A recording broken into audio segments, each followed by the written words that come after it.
વેદોક્તનું છે, વેદોક્ત છે, ઋષિકૃત છે, મહાપુરુષો દ્વારા પોષિત સંરક્ષિત છે, એ આપણે સમજવાનો પ્રયત્ન કરીએ.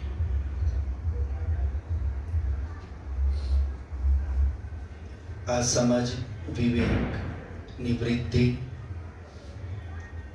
આ સમજ અને વિવેકની પ્રાપ્તિ માટે જ્ઞાનનો જે સ્ત્રોત છે, જે સ્વયં જ્ઞાન સ્વરૂપ, વિદ્યા સ્વરૂપ છે, અત્યંત પવિત્ર વિદ્યાનો જે સંગ્રહ છે, અને જેણે આ વિદ્યાથી આ સંસારનો ઉપકાર કર્યો છે, એ વિદ્યાની પ્રાપ્તિ માટે જેણે બુદ્ધિરૂપી ઉત્તમ સાધન પ્રદાન કર્યું છે, મનરૂપી સંકલ્પ વિકલ્પનું જે સાધન મને જેણે પ્રદાન કર્યું છે, આ વિદ્યાનો જેણે મને અધિકારી બનાવ્યો છે, જે મારું વિદ્યાથી હિત અને કલ્યાણ કરવા ઈચ્છે છે, જે મારી આધ્યાત્મિક ઉન્નતિ ઈચ્છે છે, એવા એ પરમપિતા પરમાત્મા પ્રત્યે આપણે ઉન્મુખ બનીએ કે હે પ્રભુ, આપ સ્વયં વિદ્યા સ્વરૂપે મારી બુદ્ધિમાં, મારા મનમાં, મારા અંતઃકરણમાં, સ્વયં મારી અંતરાત્મામાં વિરાજમાન છો. આપ યથાવત આ બધું જ જોઈ રહ્યા છો. આપનાથી છૂપું કંઈ જ નથી. હું આપની સામે સંપૂર્ણ રૂપે યથાવત સ્થિતિમાં છું. આપનાથી હું કંઈ જ છુપાવી શકું એમ નથી. હે પ્રભુ, કેવલ મારી ભાવના નિયતનો પ્રશ્ન છે. હું ખરેખર મારી આત્મ ઉન્નતિ આપની આજ્ઞા પ્રમાણે કરી શકું, આ જીવનને સફળ કરી શકું, એવી મારા પર કૃપા કરશો. આ ઉન્નતિ કરવા, દોષોને છોડવા મને આત્મબળની જરૂર છે. મને એના માટે મનોબળની જરૂર છે, પ્રેરણાની જરૂર છે, મને આપના આશ્રયની જરૂર છે. આ કાર્ય મારા હિત માટે છે. અતઃ હે પ્રભુ, જે રીતે આપે વેદોમાં ઉદ્ગાર કર્યો, ઓમ વિશ્વાની દેવ સવિતર દુરિતાની પરાસુવ યદ ભદ્રમ તન્ન આસુવ, કે હે સંપૂર્ણ વિશ્વના સ્વામી, મારા ભીતર સમસ્ત દુર્ગુણો, દોષો, ત્રુટિઓ કે અધર્મરૂપી જે આચરણ છે એને શીઘ્રતાથી આપ નષ્ટ કરો, અને આ સંસારમાં જે પણ ભદ્ર છે, કલ્યાણ છે, મને એ પ્રાપ્ત કરાવો. હે પ્રભુ, હું આ પ્રાર્થના પ્રત્યેક દિન આપને કરું છું. આપની સહાયતા વિના આ કાર્ય સંભવ થવું શક્ય નથી. મારી સહાયતા કરશો, મારી રક્ષા કરશો.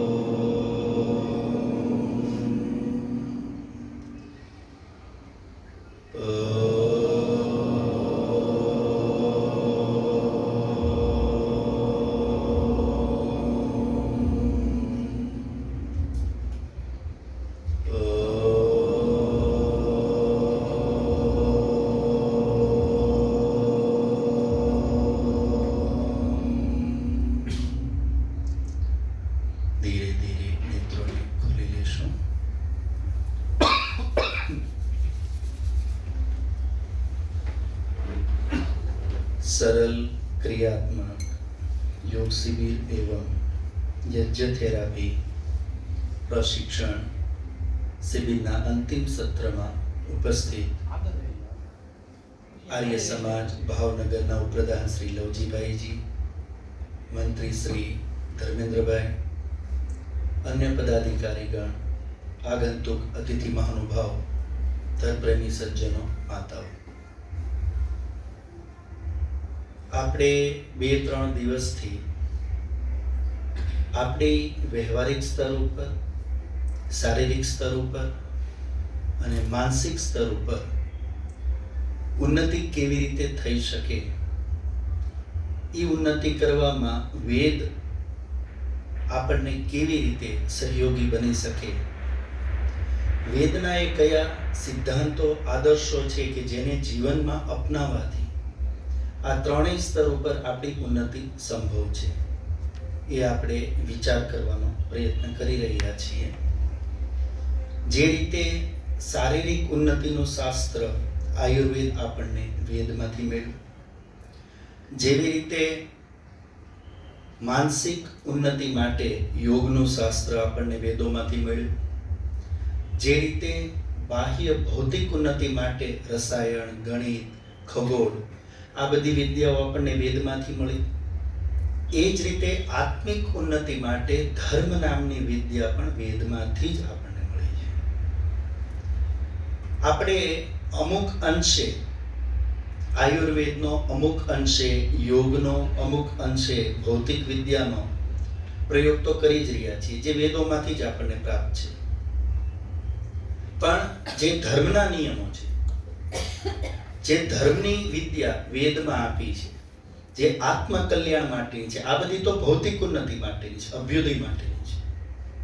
પણ આત્મિક ઉન્નતિ, નિશ્રેષ માટે બૌદ્ધિક સ્તર ઉપર, સંસ્કારોના સ્તર ઉપર, કર્માશયના સ્તર ઉપર ઉન્નતિ માટે જે વેદના નિયમો, સિદ્ધાંતો છે, જે ધર્મ નામે આપણને મળ્યા છે, કદાચ આપણે એના વિશે એટલું જાણતા નથી, અથવા પછી એના વિશે ઘણી ખરી ભ્રાંતિઓ હોઈ શકે, અથવા પછી ધર્મના જે નિયમો છે ખબર છે પણ પાલન થતું નથી. આવી લગભગ આપણા બધાની અલગ અલગ સ્થિતિ હશે.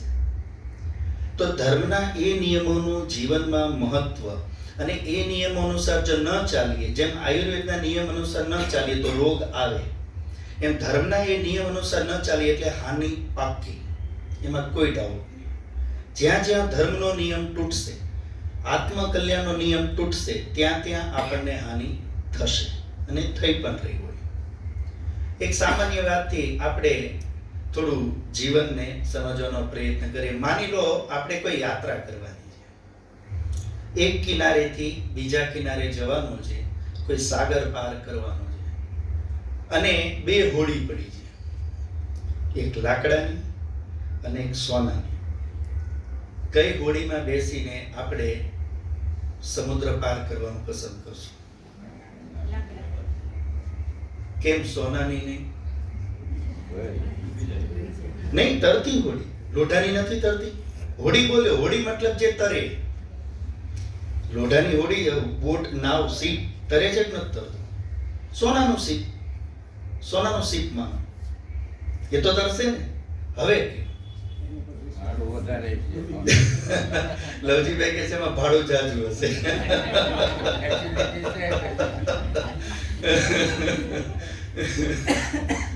ભાડું નથી ચૂકવવાનું, ફ્રી ઓફ છે. તમને ફેસિલિટીઝ આપી દીધી છે કે કાં તો તમે સોનાની સીપમાં ટ્રાવેલિંગ કરો, અને યા તો તમે એક લાકડાનું વહાણ છે એમાં યાત્રા કરો. આ કિનારો છોડવાનો છે, ઓલા કિનારે પહોંચવાનું છે, અને બેય તમારી પાસે છે. કઈ પસંદ કરશો?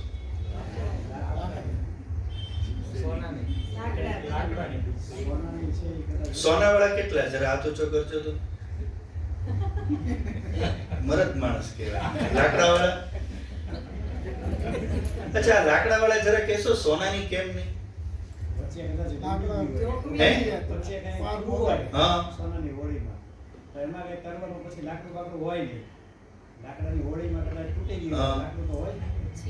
કદાચ થયું હોય તો, માન લો નો થાય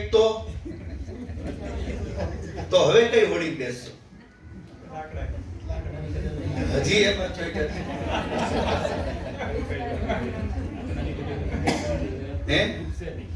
ના ના, ઊંધી નથી પડવાની, એ કઈ એને કઈ જ નથી થવાનું, અને બે તરી શકે એમ છે. તો સોનાની જોઈને. હવે અશ્વિનભાઈ કીધી વાત બરાબર છે, પણ એક પેજ છે આ, એવું ખોલી દો. સોનાની હોડી પરફેક્ટ જ છે, યાત્રા કરવાની બે હોડીમાં છૂટ છે, પણ એક કન્ડિશન, સોનાની હોડીમાં કાણું પાડીને બેસવાનું છે. તમારી જાતે તમારે મન થાય એવડું એક કાણું પાડીને એમાં બેસવાનું, છેદ કરીને પાકું પાડીને બેસવાનું. હવે કેમ આ યાત્રા ઠીક રહેશે?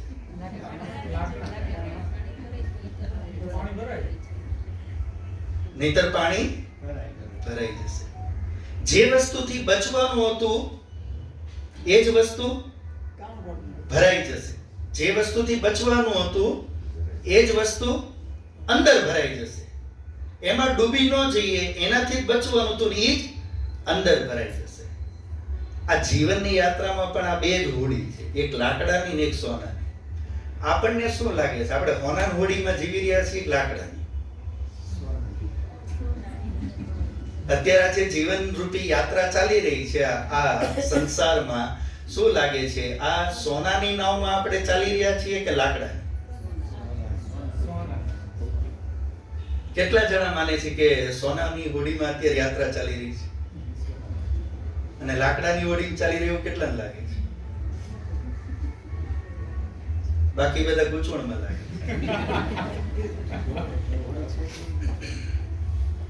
આ જીવનની યાત્રા અત્યારે સોનાની નાવ જેવી લાગે છે કે લાકડાની નાવ જેવી? શું લાગે છે? તમારી પાસે મોબાઈલ છે, એસી છે, ગાડી છે, બંગલો છે, બેંક બેલેન્સ છે, હારા કપડા છે, બૂટ છે, હારા હારા પરફ્યુમ છે, શું નથી કયો? આ બધું શું કહેવાય? સોનાની હોડી જ કહેવાય. આ બધું શું કહેવાય? સોનાની હોડી જ છે ને.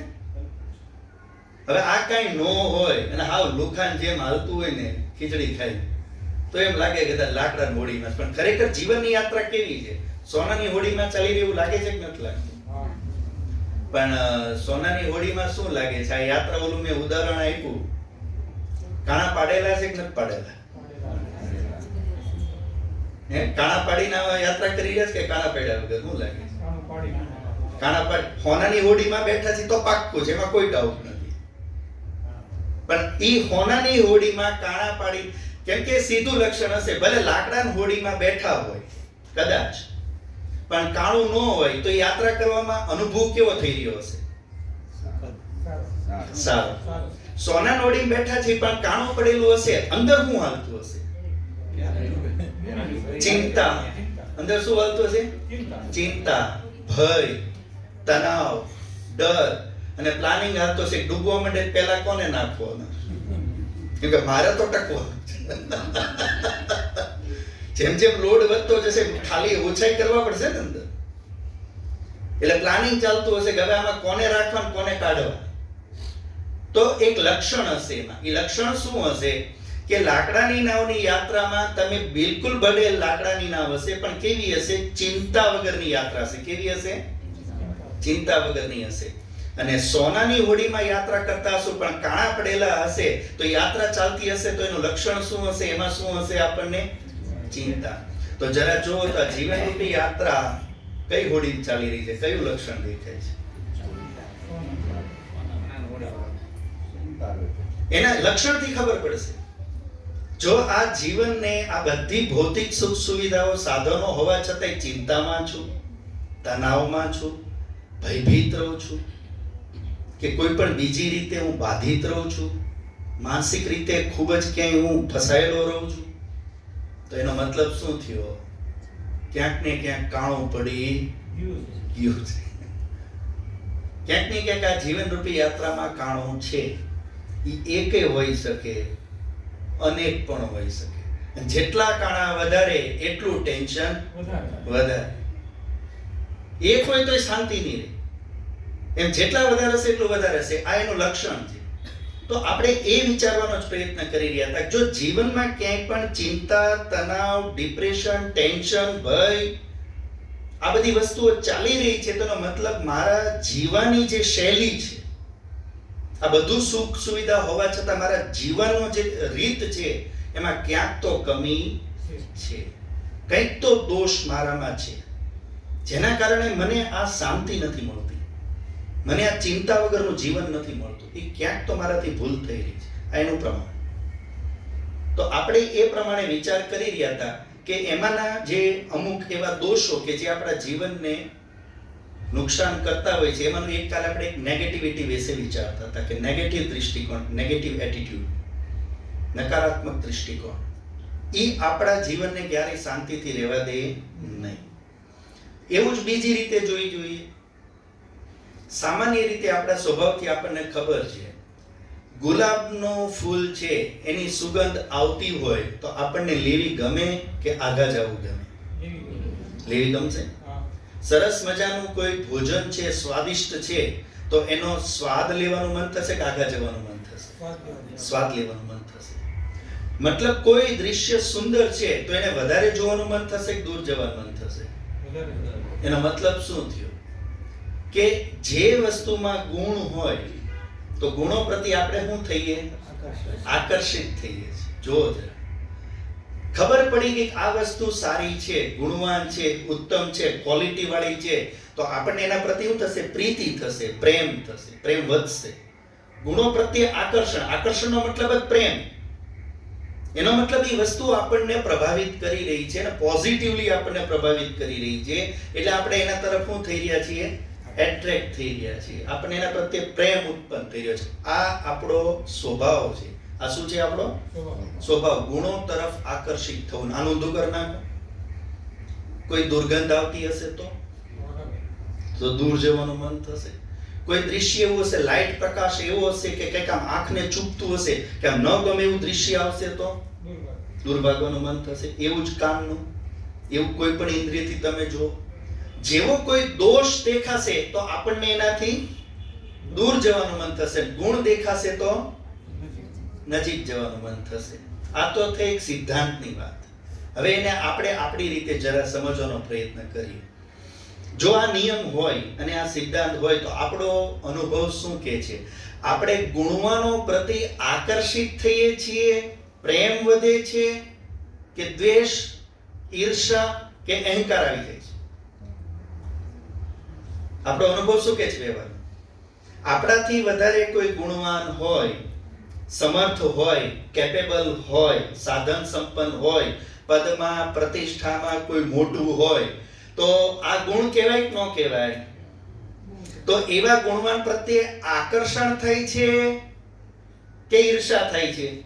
માણસ હોય ને આકર્ષણ થાય, ઉદાર દિલનો માણસ હોય ને આકર્ષણ થાય, કંજૂસ હોય ને ઈર્ષ્યા. લવજીભાઈ કન્ડિશન લગાડતી પણ સામાન્ય રીતે જોઈએ આપણે, આમ સામાન્ય નિયમ પ્રમાણે, હવે ઉદાર તો અત્યારે ભગવાન જાણે કેટલા છે, પણ આપણે તો અત્યારે મૂળ રીતે જોવા જઈએ તો શું લાગે છે? આપણને ગુણવાનો પ્રત્યે પ્રેમ, શ્રદ્ધા, આકર્ષણ, સન્માનનો ભાવ આવે કે દ્વેષ, ઈર્ષા, અહંકારનો ભાવ આવે છે? વ્યવહારનો અનુભવ શું કહે છે? ઘરથી જ લો. વધારે શું થશે? અને આમ જો તો મનુષ્યનો સ્વભાવ શું છે? ગુણ પ્રતિ આકર્ષણ. આમ જો તો મનુષ્યનો સ્વભાવ શું છે? ગુણ જોઈને એમાં પ્રેમ થાય. આ મૂળ સ્વભાવ.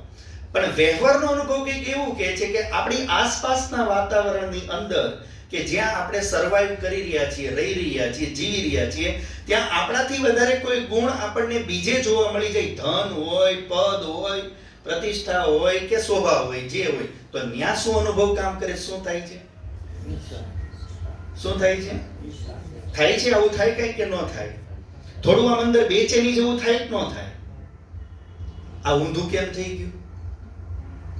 સ્વભાવ તો શું છે? આકર્ષિત થવાનો. અને થઈ શું રહ્યું છે? ઈર્ષા.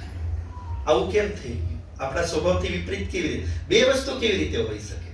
સ્વભાવ તો એને કહેવાય જે બદલાય નહીં, પણ અહીંયા કંઈક ઊંધું થતું જોવા મળે. ગુણ જોઈને શું થઈ રહ્યું છે?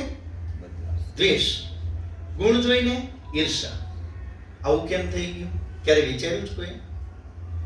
અચ્છા, આ જે થઈ રહ્યું એ બરાબર છે કે અયોગ્ય કહેવાય? ગુણોને જોઈને પ્રીતિ થાય એ સારું કહેવાય ખરાબ?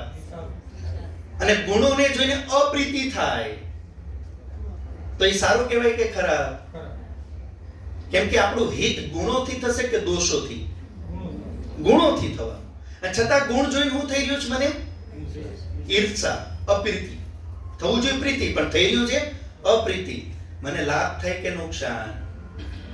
નુકસાન જ થાય એનાથી. પણ છતાં આવું થઈ તો રહ્યું છે. આપણે આમાંથી કોઈ બાકાત હશું એમાં? આપણે બધા આવી ગયા. આપણાથી વધારે કોઈ ગુણવાનને આપણે જોઈએ, એ કોઈ પણ રીતે જોઈએ તો આપણી અંદર કંઈક આવા વિકાર મનમાં આવે અને આવે છે. આનું કારણ કંઈક તો છે. એ કારણ એક જ છે, આપણે ત્યાં દબાઈએ છીએ. શું થાય છે? ત્યાં આપણે દબાઈએ છીએ. કેમ કે એક બીજો સ્વભાવ છે, બીજું ફેક્ટર આપણી અંદર કામ કરી રહ્યું છે. આપણને નાના રહેવું ગમે કે મોટા થવું ગમે? એ નાનું તો ટેણીયાને પૂછો તો એને ભા થવું, બધાય મોટા જ થવું, નાના કોઈને રહેવું જ નથી. તો આપણો સ્વભાવ મોટા થવાનો છે કે નાના રહેવાનો? આ પાછો મૂળ સ્વભાવ આવ્યો. આપણને બધાને મોટા થવું ગમે છે. તો જ્યારે જો કોઈ બીજી વ્યક્તિ તમને ગુણોમાં આપણાથી વિશેષ દેખાશે, એટલે ત્યાં આપણે હવે એની સામે મોટા રહ્યા કે નાના? એટલે અંદરથી શું થવાનું? હવે દબાવવાના. અંદર દબાણ આવશે. એ દબાણ જે છે એનું જ નામ શું છે? ઈર્ષા. એ દબાણને રિલીઝ કરવા હવે હું કરું છું? ઈર્ષા. એક આખી સાયકોલોજીની વાત છે, આખો સાયકોલોજીનો નિયમ છે, મનોવિજ્ઞાન આપણું કેવી રીતે અંદર કામ કરી રહ્યું છે. તો જોવાની ખૂબી હવે ઈ વસ્તુ રહી. એમાંથી બે નુકસાન. નંબર એક તો શું થશે? ઈ ગુણોમાં પ્રીતિ ન થવાના કારણે ગુણવાન પ્રત્યે શું થશે? પ્રેમ વધશે નહીં. તો એનાથી જે લાભ મળી શકે એવા હતા, બીજું કંઈ હજી આપણને એમાંથી શીખવા મળી શકે એવું હતું, એ તો આપણે ખુશ. અને ઉપર જતા શું થયું? આ જે સ્વભાવ બની જશે આપણો, અને એનાથી જે સંસ્કાર બનશે, અને સંસ્કારથી પછી કાયમની આદત બનશે, એટલે કાયમ દુખી થતા રહેશું. આ જાતે મેં મારી જાતને નુકસાન કર્યું. કારણ એક જ કે સ્વભાવ છે મારો મોટા થવાનો, અને કોઈ ગુણમાં મને મારાથી વધારે લાગે એટલે મને અંદર પોતાને એવું લાગે હું એનાથી શું થઈ ગયો? નાનો. એટલે ઈ નાનપણને હટાવવા માટે અને મોટપને લાવવા માટે હવે મારે એની શું કરવી પડે? ઈર્ષા. એના ગુણમાં શું દેખાડવું પડે? દોષ. અને મારા દોષમાં મારે શું દેખાડવું પડે? ગુણ. કે મારે શું રહેવાનું છે? મોટા. તો આ વસ્તુ આપણા જીવનમાં લગભગ આ જ ચાલતી હોય છે. આપણે પોતાને આવી રીતે મોટા કરવાનો પ્રયત્ન કરીએ છીએ. સમજાય છે? એટલે કોઈ ગુણવાનથી ગુણ લઈ અને ગુણવાન થવાનો પ્રયત્ન નથી કરતા, પણ કોઈ ગુણવાનથી અપ્રીતિ કરી અને દ્વેષ અને ઈર્ષા કરવાનો લગભગ પ્રયત્ન કરી અને આપણે પોતાને મોટા કરવાનો પ્રયત્ન કરતા રહીએ છીએ. અને આવું કરતા કરતા મોટા થવાની જગ્યાએ ફાંકું પડી ગયું. આવું પડી ગયું? ફાંકું. સમજમાં આવી ગયું? થવા તો ગયા મોટા, હતા હોનાની હોડીમાં, પણ પાડી દીધું ફાંકું. એટલે હવે શું થવાનું? જ્યારે જ્યારે કોઈ ગુણવાન સામું આવશે, અંદર શું થશે? એ દ્વેષ ને ઈર્ષા. જ્યારે જ્યારે દ્વેષ ને ઈર્ષા થશે, અંદર સારું લાગતું હશે કે બેચેની લાગશે? બેચેની જ લાગશે. એ બોલે તા પકડાય, બોડી લેંગ્વેજ થી પકડાય કે આ માણસ નોર્મલ હવે રહ્યો નથી. આ થઈ ગયું ફાંકું. તો આ વસ્તુ આપણી અંદર સતત આવી રીતે ચાલતી જોઈએ. તો અહીંયા શું કરવું જોઈએ? વેદ શું કહે છે? યોગ દર્શનની અંદર મહર્ષિ પતંજલિ ખૂબ સરસ સમાધાન આપ્યું કે જ્યારે જ્યારે તમારી સામે કોઈ ગુણવાન આવે છે, કોઈ પણ રીતે હોય, તમારાથી કોઈ પ્રભાવિત થાવ છો તમે જેનાથી, તો એના પ્રત્યે દ્વેષનો ભાવ જો આવી રહ્યો હોય તો એ મનને બેચેન કરશે, ચંચલ કરશે અને મનને વિકારગ્રસ્ત કરશે. તો એનો એક જ ઉપાય છે, તમે પહેલા સત્ય છે સમજો. ખરેખર જોવા જઈએ તો આપણે શરીર છીએ કે આત્મા? આમ ખરેખર સિદ્ધાંતિક રીતે શું છીએ આપણે? શરીર કે આત્મા? આત્મા છીએ. હવે સામેવાળો કોઈ આત્મા ગુણવાન છે અને મારામાં કદાચ એ ગુણ નથી, આત્મિક તત્વની રૂપે જો મારામાં શું ફેરવે? હું નાનો થઈ ગયો? ખરેખર હું નાનો થયો છું કે આત્મામાં કઈ ચેન્જ આવ્યો? શ્રી કૃષ્ણ ભગવાન કહે છે ને, આત્માને કાપી નથી શકાતો, આત્માને પલાળી નથી શકાતો, બાળી નથી શકતો. એનો મતલબ શું થયો? આત્મામાં તો કોઈ વિકાર આવતો નથી. આત્મા નાનોય નથી થયો. ના, ઓલી આત્મા મોટી નથી થઈ ગઈ ગુણ આવ્યા તો, અને આ આત્મા નાની નથી થઈ ગઈ. છતાં મને શું લાગે છે? હું શું થઈ ગયો? નાનો. ઓલો શું થઈ ગયો? તો આને શું કહેવાય? મિથ્યા જ્ઞાન. આને શું કહેવાય? મિથ્યા જ્ઞાન. આ મારી ખોટી સમજ છે. જો આ સત્ય આપણને ખબર હોય કે હું નાનો નથી થયો અને એ મોટો નથી થયો, આત્મા તો આત્મા જ છે, તો થોડું હળવું થઈ જાય કે ન થઈ જાય? આ વસ્તુ સિદ્ધાંત જો સ્પષ્ટ હોય, આ કોન્સેપ્ટ ક્લિયર હોય કે આત્મિક તત્વમાં કોઈ ચેન્જ આવ્યો નથી, તો આપણને શું થશે? અનનેસેસરી જે દબાવ હતો અને એના લીધે જે મનમાં વિકાર આપણે ઉત્પન્ન કરી રહ્યા હતા એ થશે નહીં. તો આ એક પોતાને માનસિક રીતે નિયંત્રિત કરવા માટેનો પ્રયત્ન છે. એટલે શું કરવું જોઈએ? ઋષિએ બહુ સરસ વાત કીધી કે ગુણવાનને જોઈને પ્રીતિ કરો. કોઈ પણ વ્યક્તિ જો ગુણવાન છે અને સ્વભાવ આપણો ગુણોમાં પ્રીતિનો છે, તો એના પ્રત્યે શું કરો? જો આ સિદ્ધાંત ખબર હશે કે હું નાનો નથી થયો, તો હવે હું એને શું કરી શકું? પ્રીતિ. હું એને પ્રેમ કરી શકું. અને પ્રીતિ કરવાનો ફાયદો શું થશે? આપણાથી કોઈ વધારે ગુણવાન છે, સમૃદ્ધ છે, મોટું છે ગુણોમાં, સાધનમાં, પદમાં, અને એના પ્રત્યે જો આપણે પ્રેમ વધારશું તો એમાં ખૂબ ફાયદો જ થશે. આપણને ફાયદો શું થવાનો? એક તો એના એ ગુણનું આપણે સન્માન કરશું. શું કરશું? એના ગુણનું સન્માન કરશું. અને સન્માન કરવાના કારણે શું થશે? મારામાં સૌથી પહેલો ગુણ આવશે વિનમ્રતા. મારામાં સૌથી મોટો ચેન્જ કયો આવશે? વિનમ્રતા. કેમ કે આપણે અનુભવ વ્યવહારમાં કરતા હશું કે જ્યારે કોઈ વ્યક્તિ આપણે ગુણોમાંથી મોટો લાગે એટલે અહીંયા તરત આપણો શું ટકરાય? એની હારે ઈગો, અહમ. તો વિનમ્રતાનું ઊંધું શું છે? અહંકાર. અને અહંકારનું ઊંધું વિનમ્રતા. તો શેની જરૂર છે જીવનમાં? અહંકારની કે વિનમ્રતાની? વિનમ્રતાની. આયુર્વેદની અંદર અથવા મનુસ્મૃતિમાં મનુ મહારાજે બહુ સરસ વાત કરી છે. અહંકાર એક એવો દુર્ગુણ છે માણસનો કે જે માણસની દરેક શોભા અને શ્રીનું હરણ કરી દે છે. અર્થાત અહંકાર નામની વસ્તુ આપણી અંદર જો રહેતી હોય અને સતત ઈગોમાં જ રહેતા હોઈએ તો એના બે નુકસાન છે. એક, શોભા. તમારા બોડીની આખા ફેસનું એનું સ્ટ્રક્ચર જ બગડી જશે. આ ફેસ છે ને કોઈ ઇસ્ત્રી માર્યો હોય ને એવો થઈ જશે. કોઈ સોફ્ટનેસ નહીં રહે, કોઈ મધુરતા નહીં રહે, આમ સુંદરતા ચહેરાની જે લાલીમાં કહેવાય ને એ નહીં રહે. એક તો થશે આપણી શોભા આપણે ખોઈ નાખશું, અને બીજું શું ખોઈ નાખશું? શ્રી, લક્ષ્મી, ધન આપણું ખોઈ નાખશું. એ અહંકારને ક્યારેક એવો નિર્ણય લઈ લેશું દુર્યોધન જેવો કે એક ગાય બધું સાફ. એ અહંકારના ચક્કરમાં એક ગાય બધું સાફ થઈ જશે. અને આ ઋષિઓનો સિદ્ધાંત છે કે અહંકાર જે છે એ થાપ ખવડાવે ને ખવડાવે. તો જ્યારે આપણે કોઈ ગુણવાન વ્યક્તિનું સન્માન કરતા હોય, કોઈના ગુણોથી પ્રભાવિત થતા હોય, તો આપણે એના ગુણોનું સન્માન કરશું એટલે સૌથી પહેલું આપણામાં શું આવશે? વિનમ્રતા. અને શાસ્ત્રોનો એક નિયમ છે કે જે વ્યક્તિ વિનમ્ર હોય એ જ બધાને ગમે. અને એવું કોણ હશે જેને સન્માન નથી જોતું? આપણામાં એવું કોઈ હશે કે એને સન્માન ન જોતું હોય? આપણે બધાને સન્માન પ્રિય છે. બલકી 3 એષણામાં સૌથી ઊંચી એષણા કઈ છે? સન્માનની છે. પુત્રેષણા, વિતેષણા ને લોકેષણા. આ સૌથી ઊંચી છે સન્માનની ઈચ્છા. અને સન્માન દરેકને પ્રિય છે. સન્માન સારું લાગે અને કરાવવું જોઈએ, થવું જોઈએ, એની નાય નથી. ઋષિઓએ કીધું છે યશ હોવો જ જોઈએ, આપણો કીર્તિ વધવી જ જોઈએ. તો સન્માન દરેકને પ્રિય છે, પણ એ સન્માન મારા હાથમાં નથી, બીજો મને આપશે. હું મારું સન્માન કરી શકું તો મને આનંદ થાય કે બીજો મને સન્માન આપે તો આનંદ થાય? તો સન્માન કોના હાથમાં છે? બીજાના હાથમાં, સામેવાળાના હાથમાં છે. તો સામેવાળો ક્યારે આપશે મને? હું વિનમ્ર રહીશ. અને સન્માનનું સુખ એ પણ જીવનનું પૈસા કરતા મોટું સુખ છે. પૈસો કદાચ ઓછો હોય પણ સન્માનિત તમે છો, તમે જીવનમાં ખૂબ આનંદથી રહેશો. એનું ગૌરવ એક આપણને અનુભવ થાય. તો એ વસ્તુ સમજવાની છે કે એક આધ્યાત્મિક વ્યક્તિ સન્માનિત જ હોય. એક આધ્યાત્મિક વ્યક્તિ છે એ વિનમ્ર જ હોવાનો. એનું કારણ શું છે? એ આ બધા વિકારોથી બચવાનો પ્રયત્ન કરશે. મૂળ સિદ્ધાંત યાદ રાખશે કે આત્મ તત્વમાં મારા કોઈ ચેન્જ આવ્યો નથી. અને બીજો ફાયદો થશે, સામેવાળી વ્યક્તિને ગુણવાનને પ્રીતિ કરવાથી ગુણે આવ્યો, વિનમ્રતા આવી, અને આગળ જતા એની મિત્રતા પણ મળે. શું મળે? અને જ્યારે કોઈ ગુણવાન આપણા જીવનમાં મિત્ર હોય તો સમસ્યાઓ વધે ઘટે?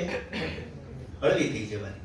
અને આનું ઊંધું કરી નાખો તો પછી માન લો કે જે વ્યક્તિને જોઈ અપ્રીતિ આવે એનું શું કરવું? આ તો પ્રીતિ કરવાની વાત. તો બીજો આપણો સ્વભાવ શું છે? દોષ જોઈને એના પ્રત્યે શું થાય? અપ્રીતિ. તો આપણા જીવનમાં એવા લોકો આપણા સંપર્કમાં છે કે નથી જેના પ્રત્યે આપણને એના દોષ જોઈ દ્વેષ થતો હોય? અને એ સાચો પણ છે, એમાં ખોટું નથી. કેમ કે દુર્ગુણ જોશો એટલે દ્વેષ તો થવાનો છે. ક્યારેક કોઈના દુર્ગુણમાં પ્રેમ ન થાય. દુર્ગુણ જોઈ એટલે આપણને એનાથી આઘાર રહેવાનું જ મન થાય. દ્વેષ થવાનો જ છે. તો દ્વેષે પાછો સારો તો નથી, સ્વભાવ તો આપણો છે જ. તો મહર્ષિ પતંજલિ કહે છે ત્યાં એક કામ કરો, આ મનને શાંત રાખો. દુર્ગુણીથી તમે બચી શકવાના તો નથી. આ સંસારમાં દુર્ગુણી તમારી સાથે રહેવાના. કેમ કે અહીંથી બહાર ક્યાંય નથી જઈવાના. દેવ અને દાનવ ભેગા જ રહેવાના. બસ એની ભેગા રહેતા ને જીવતા શીખી લો. તો મહર્ષિ શું કહે છે, જ્યારે પણ કોઈ એવી વ્યક્તિ તમારા સંપર્કમાં આવે જે દુર્જન છે, અપ્રિય છે, જેમ કાલે વડીલે પ્રશ્ન કર્યો હતો કે શું કરવું, તો મહર્ષિ પતંજલિ કહે છે ઇગ્નોર કરી દો, એની ઉપેક્ષા કરો. અને એના પછી જે સ્ટેપ્સ છે જે રીતે આપણે કાલે ડિસ્કસ કરતા હતા, તો એ રીતે વ્યવહાર આપણે કરીએ. દુર્ગુણો પ્રત્યે દ્વેષ અને દ્વેષી વ્યક્તિની ઉપેક્ષા, અને ગુણો પ્રત્યે પ્રીતિ, અને એના પ્રત્યે વિનમ્રતા ને મિત્રતા. આ વસ્તુ જો આપણે આમાં ચેન્જ લાવવાનો સ્ટાર્ટ કરીએ તો આપણે આપણી નેગેટિવિટી ઘટાડવાનું બહુ મોટું પરિબળ બની શકે અને ગુણોને વધારવાનો એક મોટો આધાર બની શકે.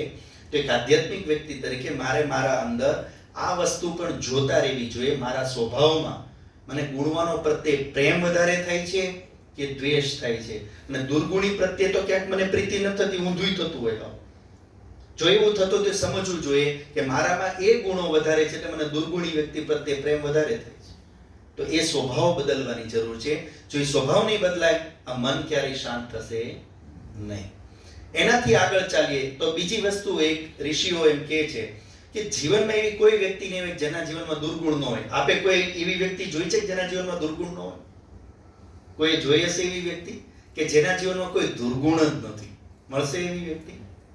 શાસ્ત્રી ના પાડે છે.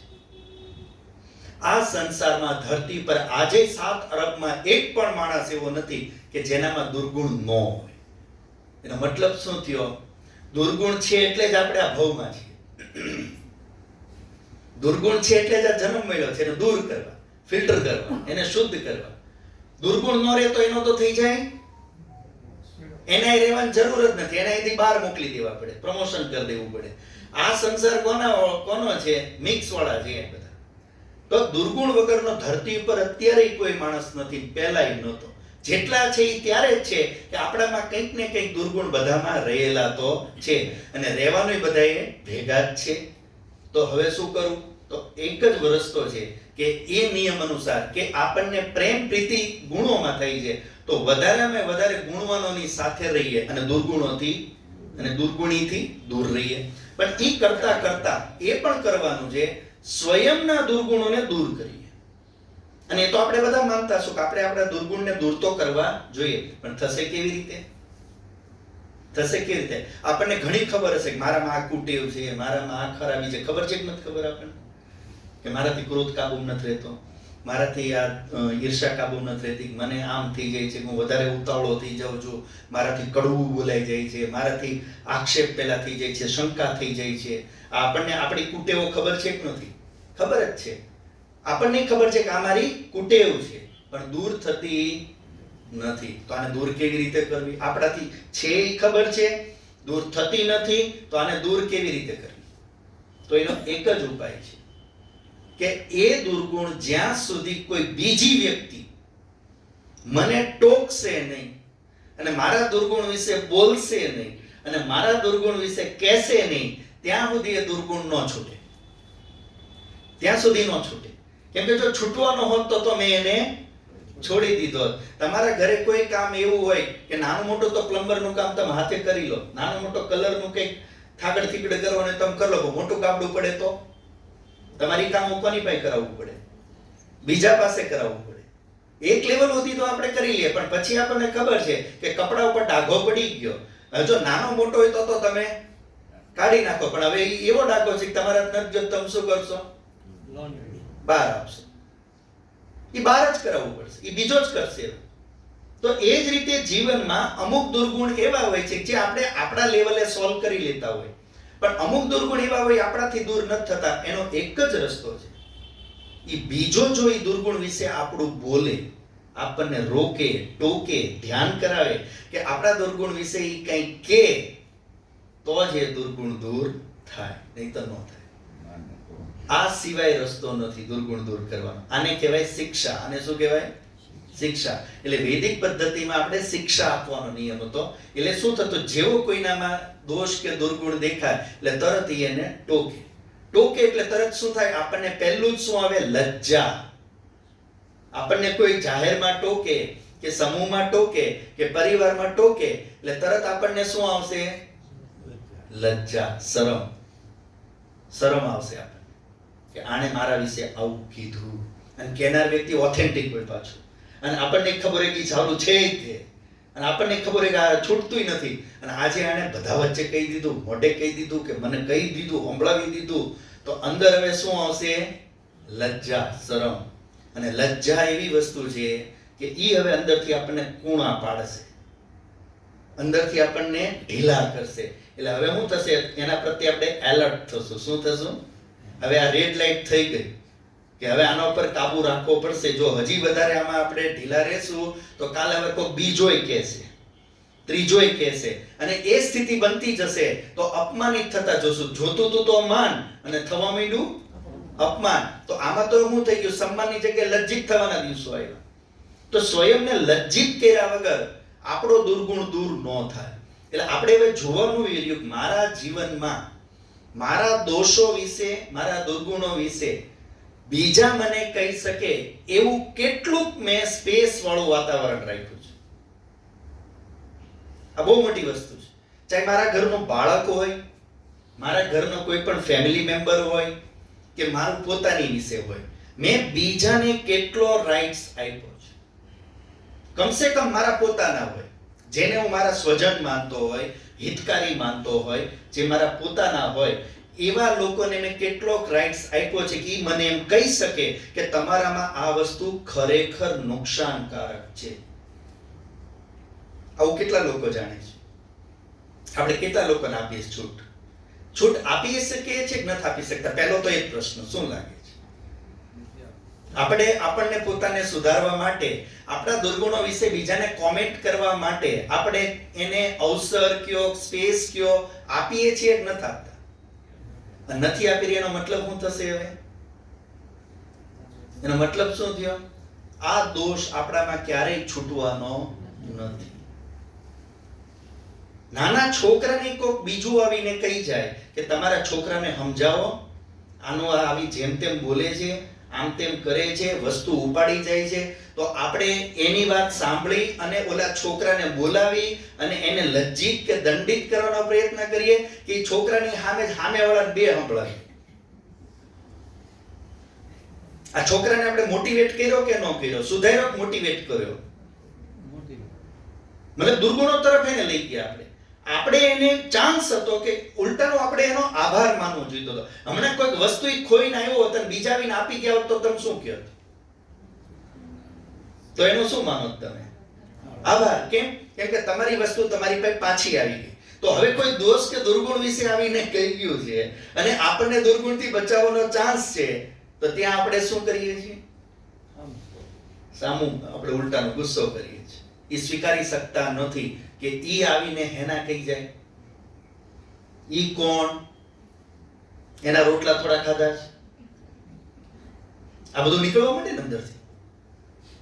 એટલે આપણા પોતાને કે પોતાના ફેમિલી મેમ્બરને, જેને આપણા પોતાના આપણે સમજતા હોઈએ, એને સુધારવા માટે કોઈ બીજા આવીને જ્યારે એલર્ટ કરાવતા હોય, આપણને વોચ કરવાનું કહેતા હોય કે આ જોવા જેવી વસ્તુ છે કે આ બરાબર નથી, જો આપણે સાંભળીને સ્વીકારીને એની પર વિચાર નથી કરી શકતા, તો એનો મતલબ ચોક્કસ છે આ હવે રોગ મોટો થવાનો છે, નાનો તો નહીં રહે. તો આ વસ્તુ એક સમજવાની છે કે જીવનને સુધારવા માટે જો કોઈ આપણા દુર્ગુણ કે હા ઈ છે, ઘણાને આપણને આ કહેવામાં મજા આવતી હોય, હાલો આ તમે સંભળાવો છો, તમે પકડાણા કોર્ટમાં આવ્યા. એટલે ઘણાની રીતે ખરાબ હોય એવું બની શકે, અને ઘણા આપણને સંભળાવીને એને એમ લાગે કાં જ આવ્યો તો ગામમાં, જો મેં તને કીધું, કેવું હોઈ શકે. તો આપણે એને કહી શકીએ ભાઈ તમે વાત તો સાચી કરી પણ રીત બરાબર નથી તમારી, પણ તમે મને સાચું કીધું છે એટલે હું તમારો આભાર તો માનું છું, તમે મને વાત તો સાચી કીધી છે. આ ઓનેસ્ટી, તો આ વસ્તુ જો આપણે ન કરી, કેમ કે જો સુધરવાની કોઈ દવા નથી, યાદ રાખજો, એના માટેની કોઈ ફોર્મ્યુલા નથી સ્વભાવ સુધરી જાય. સ્વભાવ આપણી સાથેના, આપણી વચ્ચેના જે છે એ જ સુધાર આવશે. જો એને આપણે આ ચાન્સ નથી આપ્યો, એને આપણે રાઇટ્સ નથી આપ્યો કે એ આપણને ખુલ્લીને આપણા જીવનના દુર્ગુણો વિશે કહી શકે, કે આપણી ખરાબ કે ખોટી આદતો કે સ્વભાવ વિશે કહી શકે, તો એનો મતલબ મેં દરવાજા બધા સુધરવાના બંધ કરી દીધા છે. અને એ દુર્ગુણો વાળું જીવન આજ નહીં તો કાલ, પછી કોઈ કહેવા વાળો નહીં રહે, દુર્ગુણથી નુકસાન થશે ત્યારે રોવાનું રહેશે. તો આ એક સમજવાની વસ્તુ, જીવનમાં આપણે આ એક પ્રયત્ન રાખવો જોઈએ કે એકબીજાના દુર્ગુણ વિશે કહીએ, કેવું પણ જોઈએ. આપણે જેને આપણા પોતાના માનતા હોય તો આપણે એને એના હિત માટે પ્રેમથી એને કહેવું જોઈએ, તમારો આ વ્યવહાર જે છે બરાબર નથી, તમે આવું કરશો તમે ભવિષ્યમાં આ વસ્તુ થશે. અને સામેવાળા એ પ્રેમથી સાંભળવાની તૈયારી રાખવી જોઈએ. આ વસ્તુ આપણા જીવનમાં રહેવી જોઈએ. એક ઉદાહરણ મહર્ષિ દયાનંદનું મને યાદ આવે છે કે એમના સમયમાં એક ભજનીક હતો અને ખૂબ મધુર, અને એ એટલા સુંદર ભજન ગાય, એનામાં ગુણ એટલા સારા બીજા, પણ એને દુરાચારની, વ્યભિચારની ખૂબ ખરાબ આદત. એટલે સ્વામીજી પધારેલા અને ત્યાં ભજન ચાલુ હતા અને એને ભજન ખૂબ સુંદર ગાયું. સ્વામીજીને તેના જીવન વિશે કઈ ખબર નહીં, એટલે સ્વામીજી પ્રભાવિત થઈ ગયા. એટલે સ્વામીજી એને બોલાવીને પીઠ ઉપર એને શાબાશી આપી, મને બહુ ગમ્યું, બહુ સરસ, કે તમે બહુ સુંદર ભજન ગાયું. એટલે બે જણા ગામના આવીને કીધું, સ્વામીજી ભજન તો હારા ગાય છે પણ આવો છે, ચરિત્રનો માણસ નથી હારો. એટલે સ્વામીજી એને ધબો મારીને કીધું કે તું છો તો હીરો પણ કિચડમાં પડ્યો છો. બધા વચ્ચે જ કીધું, તું છો તો હીરો પણ પડ્યો છો કિચડમાં. ઈ વાતની એને એટલી લજ્જા લાગી આવી, ઈ વાતની એને એટલી પીડા થઈ ગઈ, આપ માનશો નહીં, ઈ વ્યક્તિ આર્ય સમાજનો સંન્યાસી બની ગયો. એક જ શબ્દ અને એક જ લજ્જા એના દુર્ગુણ ઉપર એવો ઘા કર્યો કે દુર્ગુણ એના જીવનમાંથી ગયો તો ગયો, પણ એને વિષયોથી વૈરાગ્ય થઈ ગયું, વિષય ભોગોથી વૈરાગ્ય થઈ ગયું. અને એ વ્યક્તિમાં એટલા બધા ગુણોનો, કેમ કે સ્વામીજી બરાબર પારખી દીધું છે તો ગુણવાન, પણ એક દુર્ગુણ કઈક એવો ઉગરી ગયો છે. હવે જો સ્વામીજી તેથી ધબો ન માર્યો તો શું થાત? શું થાત? સંન્યાસી બનીને ગયો, વિદ્વાન બનીને ગયો. આ ચમત્કાર. એટલે આપણા જીવનમાં આપણે જોશું કે આપણા નાનપણમાં અમુક કુટેવો ઉપર એની પર જોજો, જે વડીલોએ આપણને ટોયકા હશે, રોક્યા હશે, એ દુર્ગુણ જલ્દી નીકળી ગયા, એ નહીં આવ્યા હોય. અને આજે પ્રોસેસ નથી થઈ શકતી, એટલે દુર્ગુણો વધારે બાળકોમાં જોવા મળે છે. તો આ વસ્તુ આપણા જીવન માટે ઉપયોગી છે, તો આપણે એને આપણા જીવનમાં પ્રયત્ન કરતા રહીએ. કેમ કે એવું નથી કે ઉંમર વધી એટલે આપણા દુર્ગુણ ન હોય. ઘણીવાર ઉંમરે વધતી જાય, દુર્ગુણે વધતા જાય. પહેલા ન હોય ને હવે આવા મીડા હોય નવા જમાના પ્રમાણે, તો ઉલટાનું ઊંધું થતું. એટલે એ જોવું જોઈએ કે વધારો થઈ રહ્યો છે, ઘટાડો. એક તરફ તો આધ્યાત્મિક જીવન છે, બીજી બાજુ દુર્ગુણો વધી રહ્યા છે. તો આ જ દુર્ગુણોનું સ્તર માણસમાં જો નિયંત્રિત કરવામાં ન આવે તો વધતા સ્વભાવ જે છે એ સ્વભાવની અંદર વેર ઝેરનો સ્વભાવ પણ માણસનો બનવા માંડે. અને આધ્યાત્મની પહેલી સીડી એવું કીધું છે કે આધ્યાત્મમાં પ્રવેશ કોનો થઈ શકે, ધાર્મિકતામાં પ્રવેશ કોનો થઈ શકે, મનને જીવનની સુખ શાંતિમાં પ્રવેશ કોનો થઈ શકે, તો એની એક જ કન્ડિશન છે, બધું ચાલશે. તમે જૂઠ બોલો તો કદાચ ચાલી જાય, ચોરી કરો તો ચાલી જાય, દુરાચારી કદાચ ચાલી જાય, વ્યસની ચાલી જાય, પણ એક દુર્ગુણ એવો છે એ ચાલે એવો નથી. અને એ દુર્ગુણ સાથે કોઈ વ્યક્તિ આધ્યાત્મિક બની ન શકે. અને એ દુર્ગુણનું નામ છે વેર. એ દુર્ગુણનું નામ શું છે? વેર. આ વેર જે છે એ એટલો બધો ભયંકર દુર્ગુણ છે કે માણસને આખો ઝેરી બનાવી દે, ખૂબ ઝેરી બની જાય માણસ. એને પછી કોઈ અંદર પોઝિટિવિટી રહે જ નહીં. મતલબ હવે શું થાય, કારેલું કડવું જ થઈ ગયું, કડવું જ થઈ ગયું. જે કડવું થઈ ગયું એને ગળવું ઘેરું કરવું અઘરું છે. કેમ કે જેવું આપણામાં વેર આવી ગયું, અથવા કોઈ પ્રત્યે દ્વેષ ભાવ, એટલો બધો દ્વેષ સારો, વેર નહીં સારો. દ્વેષ સ્વાભાવિક છે, વેર સ્વાભાવિક નથી. કેમ કે વેર શું કરશે, આપણને આખી બુદ્ધિને ફિનિશ કરી દેશે. અને એટલી બધી નેગેટિવિટી આવી જશે, એટલું બધું નકારાત્મકતા આવી જશે, અને અંદર એટલો બધો ભયંકર વેગ આવી જશે કે હવે ખોટું કરવા સિવાય, ખોટું બોલવા સિવાય, ખોટી ક્રિયાઓ કરવા સિવાય મજા નહીં આવે. શાંતિથી, મનથી શાંતિથી નહીં રહી કે વાણીમાં કડવું જ નીકળશે, બોડી લેંગ્વેજ આખી ખેંચાયેલી તણાયેલી, મોઢું આખું નોર્મલ નહીં રહી. આ વેર ખતરનાક, બધી આધ્યાત્મિકતાને ધોઈ પી જાય. કેમ કે જેની પ્રત્યે પણ વેર હશે, આપણે એનું શું ઈચ્છશું? હાનિ. શું ઈચ્છશું? એની હાનિ. અર્થાત એનું એક્સિડન્ટ થઈ જાય સારું, એ મરી જાય તો સારું, એને રોગ થઈ જાય તો સારું, એ બદનામ થઈ જાય તો સારું, એનો પગ ભાંગી જાય તો સારું, એના ઝઘડા થાય તો સારું, એનું લૂંટાઈ જાય તો સારું. આ કેવા વિચારો છે બધા? વેર એક બંધાણું, એની પાછળ આવા કેટલા વિચારો મનમાં આવશે, અને સતત એના વિશે આપણે એ જ કામના કરતા રહીશું. આનું આમ થઈ જાય, આમ થઈ જાય, આમ થઈ જાય તો મજા આવી જાય. આવું થશે કે નહીં? અચ્છા, જરા વિચારો, આપણા પ્રત્યે કોઈ વેર કરતું હશે કે નહીં કરતું હોય? આપણા પ્રત્યે કોઈ વેર કરતું હશે કે નહીં કરતું હોય? અચ્છા, તો એ આપણા વિશે શું વિચારતું હશે? આપણે જે એના વિશે વિચારી રહ્યા છીએ એ આપણા, અચ્છા, એ જ વસ્તુ આપણા સાથે થવા માંડે તો આપણું એક્સિડન્ટ થઈ ગયું, આપણા કંઈક ઝઘડા થઈ ગયા, આપણું કંઈક લૂંટાઈ ગયું, આપણું કંઈક અપમાન, હવે કેવું લાગશે? હવે કેવું લાગશે?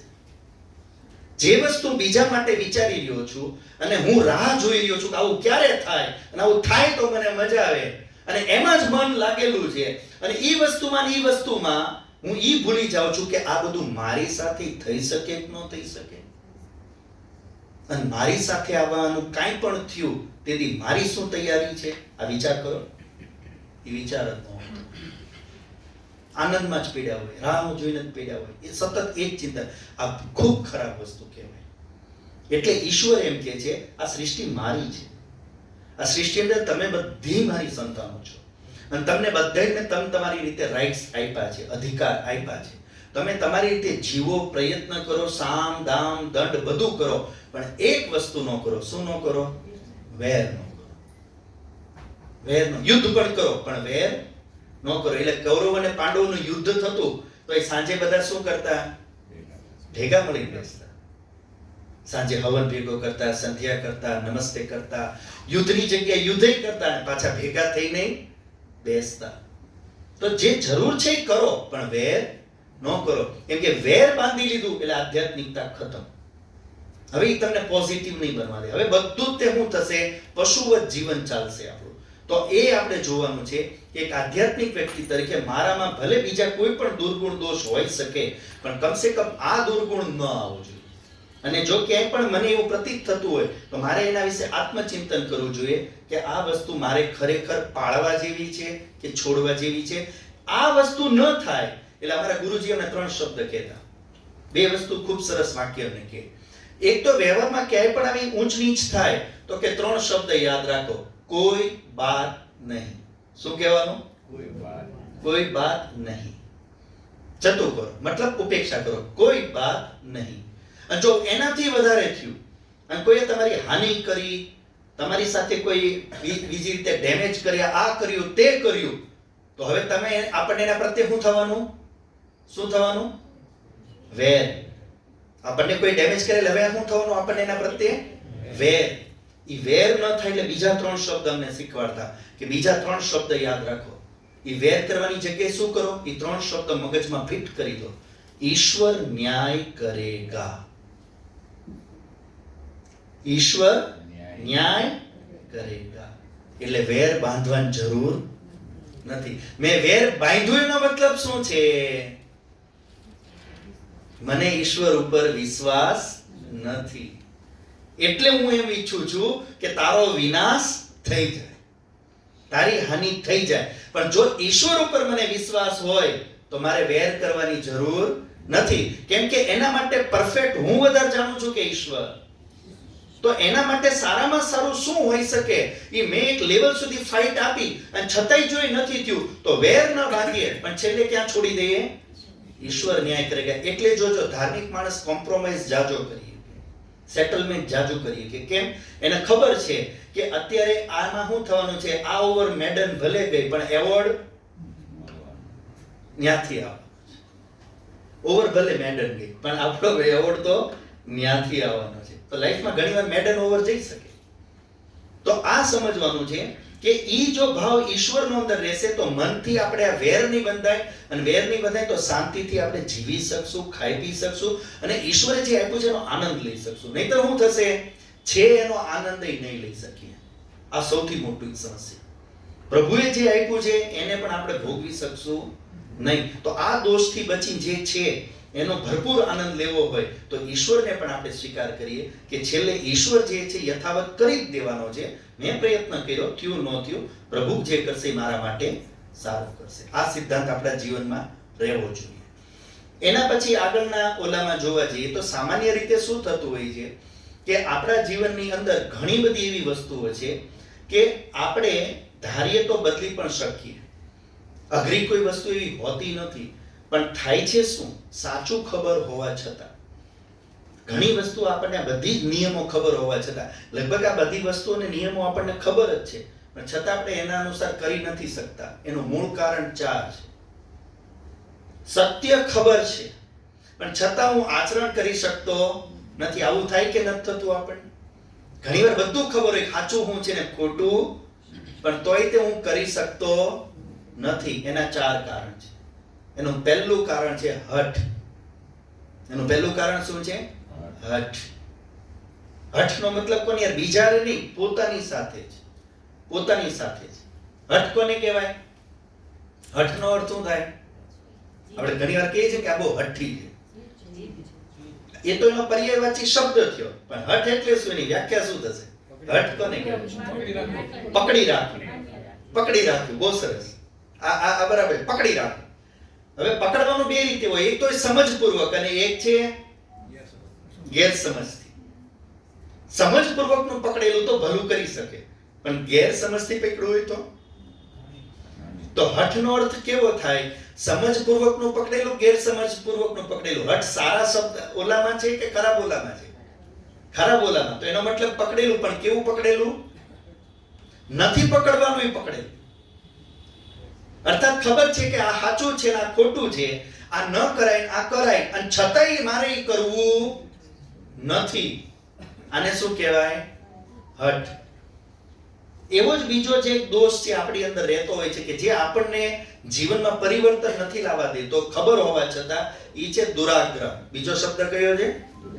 હઠની અંદર શું છે કે સાચું ખોટું ખબર નથી પકડી રાખ્યું. એક તો કે છે ને પોતાની છે ને બીજાની લે નહીં. પોતાની છે નહીં અને બીજાની લે નહીં, અને છતાં પકડી રાખે એને હઠ કહેવાય. પણ આ તો પોતાની છે જ, બીજાની લેવાની જરૂર તોય મન નથી કરું. આને શું કહેવાય? દુરાગ્રહ. કે આ મારા હિતમાં છે, ખબર છે, સમજી રાખું છું, પણ છતાં કરવું નથી, એને દુરાગ્રહ કહેવાય. અને ત્રીજું જે છે એ છે પ્રયોજનની સિદ્ધિ, અર્થાત મારો કઈને કઈ સ્વાર્થ. એટલે ઘણા લોકો તમે જોજો, એને તમે બધું પૂછો કે આ સારું કહેવાય, બરાબર કહેવાય, ખોટું કહેવાય, ખરાબ કહેવાય. તો હમણાં એક યુટ્યુબમાં એક બહુ સરસ વિડીયો આવ્યો હતો. એક જણોએ 2-5 જુવાનીઓને પકડ્યા અને એને પૂછ્યું કે આ શેરી ગલીમાં કૂતરા ફરે છે તો કે આને મારી નાખવા જોઈએ ને?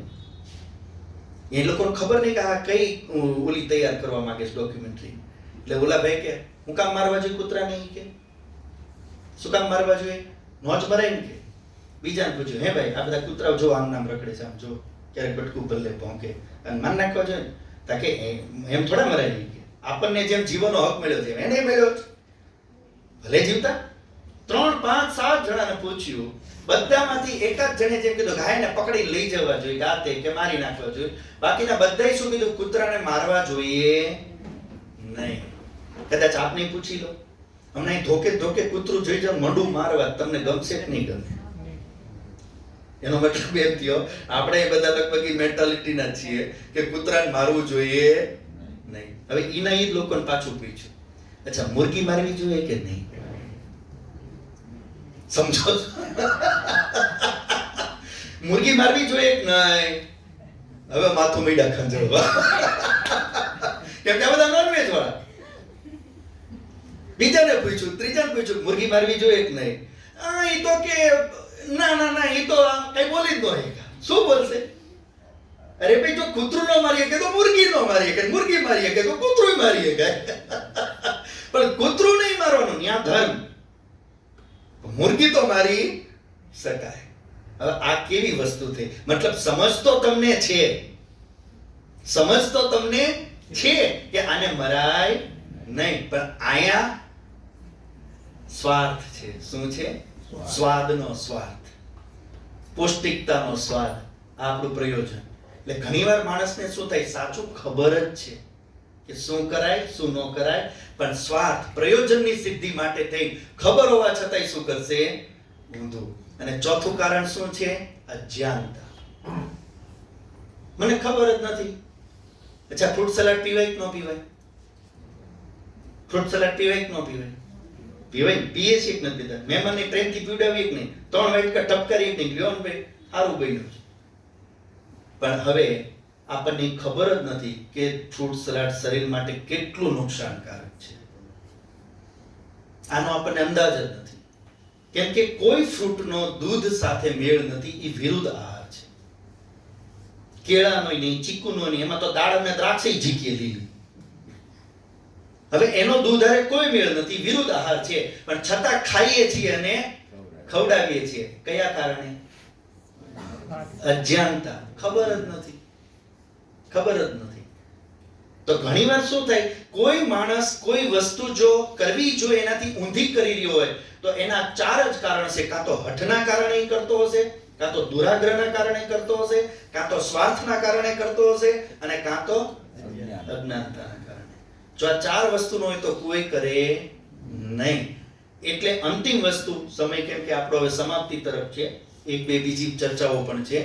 અંતિમ સિદ્ધાંત એટલો જ છે આમાં સમજવા જેવો કે આ જીવનને પરિવર્તિત કરવું જરૂરી છે. જીવનમાં ધાર્મિક આધ્યાત્મિક બનવું જરૂરી છે. કેમ કે આધ્યાત્મિકતા છે આપણો આંતરિક વિષય છે, બહારનો નથી. બહાર આધ્યાત્મના નામે જે કરીએ એ બધા કેવલ શું છે? કર્મકાંડ છે. બહાર જે બધું આધ્યાત્મના નામે કરીએ એ શું છે? સાચી આધ્યાત્મિકતા તો અંદરની છે, સમજ. આધ્યાત્મ, મેં કાલે પણ આપને કીધું, આધ્યાત્મ કેવલ સમજ આપે છે, બીજું એનાથી કાંઈ મળતું નથી. કેમ કે આધ્યાત્મનું જ્ઞાન વેદોથી મળે છે, વેદોમાં વિદ્યા છે, અને વિદ્યાથી સમજ આવે. જેવી રીતે માન લો અંધારું થઈ ગયું હોય અને આપણી સામે બધી વસ્તુ પડી હોય તો એનો ઉપયોગ થઈ શકશે? ભટકાશું. પણ પ્રકાશ આવી જાય તો બધી વસ્તુને આપણે યથાવત જોઈ શકશું, એનો ઉપયોગ કરી શકશું. તો એમ સંસારની અંદર કેવી રીતે બધું સંસારે છે અને આપણે છીએ, પણ એ સંસારનો ઉપયોગ કેવી રીતે કરવો, કેવી રીતે ન કરવો, એ વેદરૂપી વિદ્યાનો પ્રકાશ જો બુદ્ધિમાં થઈ જાય તો જીવન જીવતા આવડી જાય. જો બુદ્ધિની અંદર વેદરૂપી વિદ્યાનો પ્રકાશ ન હોય તો આપણે ઊંધું ચત્તું જેમ બહાર અંધારામાં કરવાના એવું અંદર કરવાના. એટલે અંદરની ગડમથલો જે છે એ વિદ્યા વગર સુધરે નહીં. અને વિદ્યા એટલે આધ્યાત્મ. કેવલ આધ્યાત્મિક વિદ્યાથી જ આંતરિક જીવનની શુદ્ધિ થઈ શકે. કેવલ આધ્યાત્મ વિદ્યાથી જ આપણી અંદર પરિવર્તન આવી શકે ને સાચા આધ્યાત્મિક બની શકીએ. આધ્યાત્મિકતા સમજથી જ આવશે. સિદ્ધાંત યાદ રાખી લીધો. સમજનું નામ જ આધ્યાત્મિકતા છે. તો કહેવાનો મતલબ એ છે, હવે આ કામ હેલું છે કે અઘરું? આધ્યાત્મિક બનવું શું લાગે છે? આધ્યાત્મિક બનવું સહેલું છે કે અઘરું? અઘરું છે. આઈએસ બનવું હેલું છે કે અઘરું? ડોક્ટર બનવું એ અઘરું છે. ધંધો કરવો હેલો છે કે અઘરો? એ અઘરો છે. મતલબ હેલું કામ છે કયું કામ? લવજીભાઈ કે જાકુબીનો ધંધો હેલો, એ કરનારને પૂછીએ જ ખબર પડે. તો જોવાની ખૂબી કે કામ અઘરું છે. એટલે ઋષિઓ એક સિદ્ધાંત આપ્યો, વિદ્યા પ્રાપ્તિનું, આરોગ્ય પ્રાપ્તિનું, ધન પ્રાપ્તિનું અને ધર્મથી સુખ પ્રાપ્તિનું કામ શરૂમાં ઝેર જેવું લાગશે. શું કીધું? શરૂમાં, પણ એનું પરિણામ તમને અમૃત સુખ, શાંતિ અને આનંદ મળશે. અને એટલે જીવનમાં જો જેટલા સારા કામ છે જેમાં શરૂમાં ખૂબ પુરુષાર્થ કરવો પડતો હોય એનું પરિણામ કેટલું સારું આવતું હોય. એ જ આઈએસ ઓફિસર વ્યક્તિ લઈ લો કે એને શરૂમાં કેટલી ફાઇટ ને કેટલું સ્ટ્રગલ કરે, પણ પછી એ સ્ટ્રગલ કેટલા વર્ષ કરવાનું છે વધીને ને 2-3 કે, અને આઈએસ બની ગયાનું સુખ કેટલા વર્ષ લેવાનું? આજીવન. મતલબ વિદ્યા પ્રાપ્તિ માટે કેટલા વર્ષ મહેનત કરવાની? 15 વર્ષ, 20 વર્ષ, અને એનું સુખ કેટલા વર્ષ લેવાનું? ક્યાં સુધી? એટલે આપણે બધાને મેન વર્સિસ વાઇલ્ડ ખબર હોય તો ડિસ્કવરી ઉપર આવતું હોય છે બેર ગ્રિલનું, આપણે એ જોયું હશે. એ બહુ સરસ એક વાત કરે છે, લાઈફ સર્વાઈવ કરવાનો એક સિદ્ધાંત, બિલકુલ આધ્યાત્મિક સિદ્ધાંત છે એનો. એ તમે જોયું હશે કેવી સંકટ વિકટ પરિસ્થિતિમાં પોતાને જીવતા રાખવા એનું આપણને શીખવાડતો હોય છે. એક વાત દરેક વખતે રિપીટ કરે છે કે જે કામની અંદર 10% કષ્ટ ઉઠાવવાથી 100% નો ફાયદો થતો હોય તો એ કામ કરી નાખો. 10% મહેનત કરવાથી 100% ફાયદો થતો હોય તો એ કામ કરી નાખો. પણ 10% કષ્ટથી જો બચવા ગયા તો તમે 100% નો લાભ ખોઈ નાખશો. આ સિદ્ધાંત જો સમજમાં આવી જાય ને તો આપણી ગાડી ફટાફટ પાટે ચડી જાય. એટલે જે વિદ્યા પ્રાપ્તિનું, આરોગ્ય પ્રાપ્તિનું, જીવન સુધારવાનું, દિનચર્યા સુધારવાનું, સ્વભાવ સુધારવાના કામ શરૂમાં કેવા લાગશે? અઘરા. અઘરા મતલબ ઝેર જેવા જ કયો.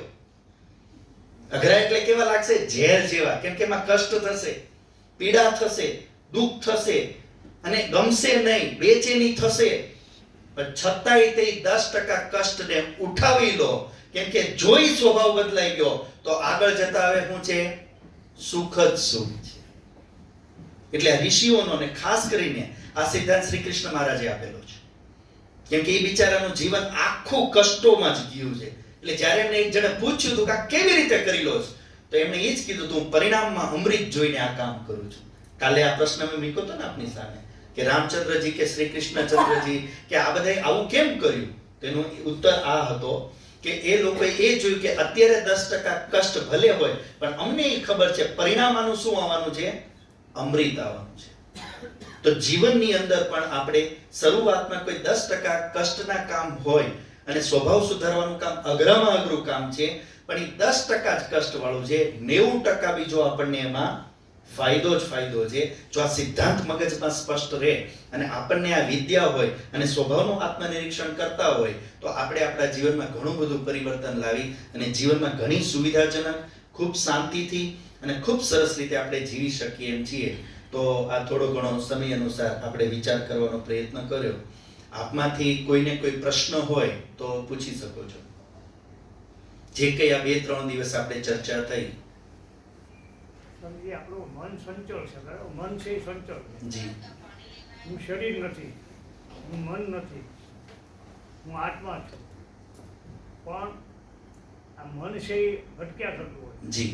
મનના વિચારો આપણે સ્વીકારી છે, એનો દ્રષ્ટા છે. જી. તો વિચારો માટે એનો શું પ્રશ્નનો ઉકેલ થાય કે આવે જાય, આવે જાય, આવે જાય. એનો જી. દ્રષ્ટા તો છો, શરીર નથી, મન નથી, છતાં આપણે સ્વીકારીએ છીએ. હમ. એ જરાક મને થોડું માર્ગદર્શન આપો. એટલે હજી આપનો પ્રશ્ન થોડો સ્પષ્ટ કરવા માંગુ છું. આપનું કેવું છે, વિચારો આવે છે અને જાય છે, આપણે દ્રષ્ટા રૂપે જોઈ રહ્યા છીએ. Right. તો આપ શું કહેવા માંગો છો એનાથી આને રોકવા કેવી રીતે? એમ હા, હા. આ વિચારોને રોકવા કેવી રીતે? તો મેં આપને ધ્યાનની કક્ષામાં વાત કરેલી જ આજે જ કે ભાઈ જે રીતે મેડિકલ સાયન્સના પણ એક સ્ટડી પ્રમાણે એવરેજ આપણે 1 મિનિટમાં 50 થી 60 વિચાર કરીએ છીએ. 1 મિનિટમાં મતલબ દર સેકન્ડે મગજ એક વિચાર કરે છે અને એમાંથી કામનો એક પણ પાછો ન થતો. છતાં એમાં મન એવા 60 વિચાર કરે છે જેના વિશે વડીલ શ્રી વાત કરી રહ્યા છે કે આપણે દ્રષ્ટાભાવે બધું જોતા હોઈએ છીએ પણ કંટ્રોલ કંઈ થતો એવું લાગે છે ને ટીવીમાં બધું ચાલી રહ્યું છે ને આપણે કંઈ કરી શકતા નથી. તો આને કેવી રીતે રોકવું? તો આમાં 2 સિદ્ધાંત સમજવાની જરૂર છે. એક તો સિદ્ધાંત એ છે પહેલું કે મન જડ છે કે ચેતન?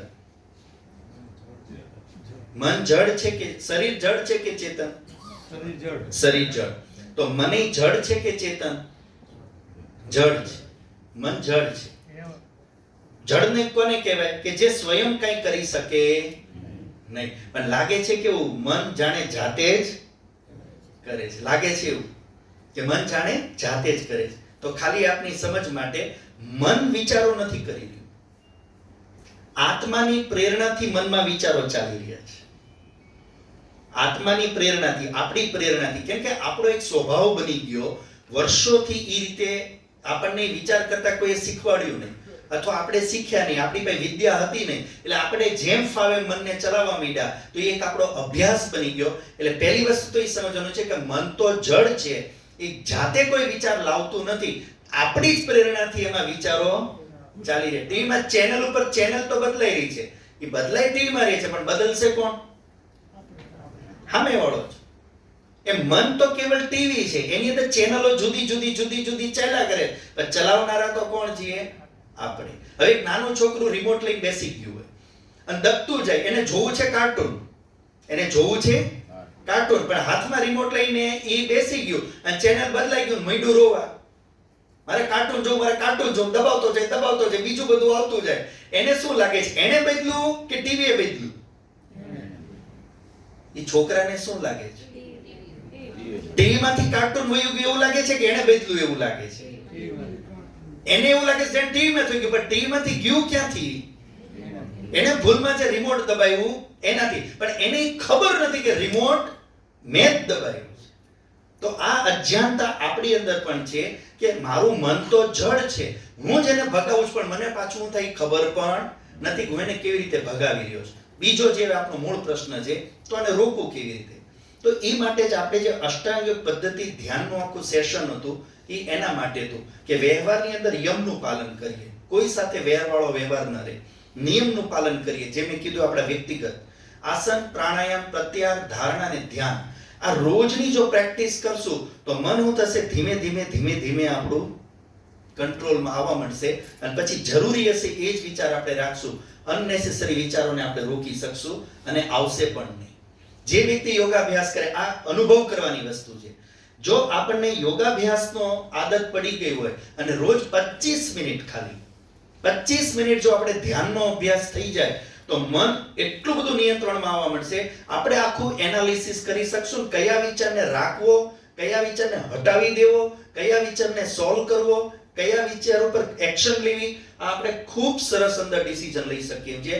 પરમાત્માએ બહુ અદ્ભુત મન આપ્યું છે, પણ એને ચલાવતા શીખવું પડે, અને યોગ વિદ્યા વગર શક્ય નથી. તો પ્રયત્ન કરશું તો આપણે મનને સારી રીતે ચલાવી પણ શકશું. પ્રણામ સ્વામી.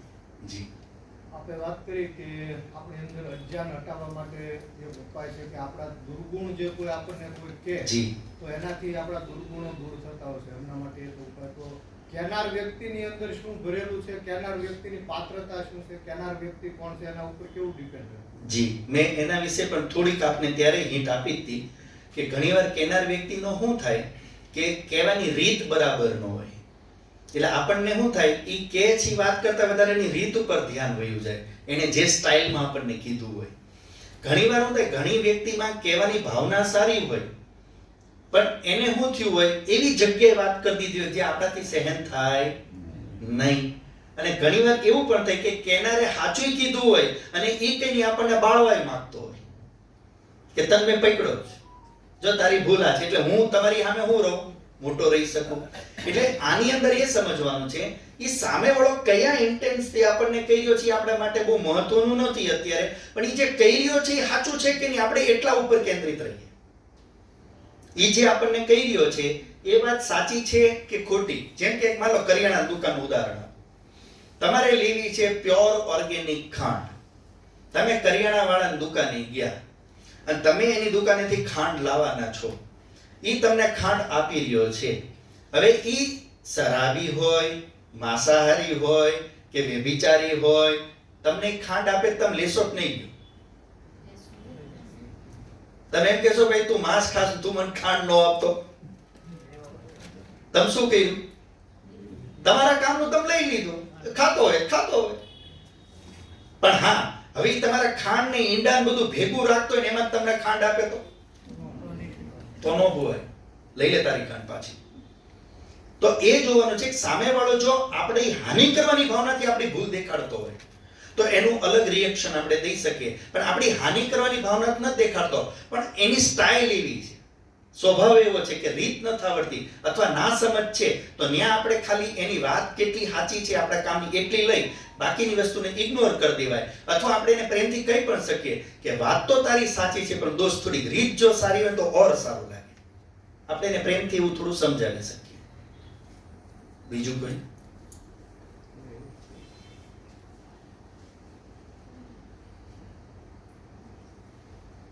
કાં તો બધું ઉતરી ગયું ને કાં તો બધું ઉડી ગયું.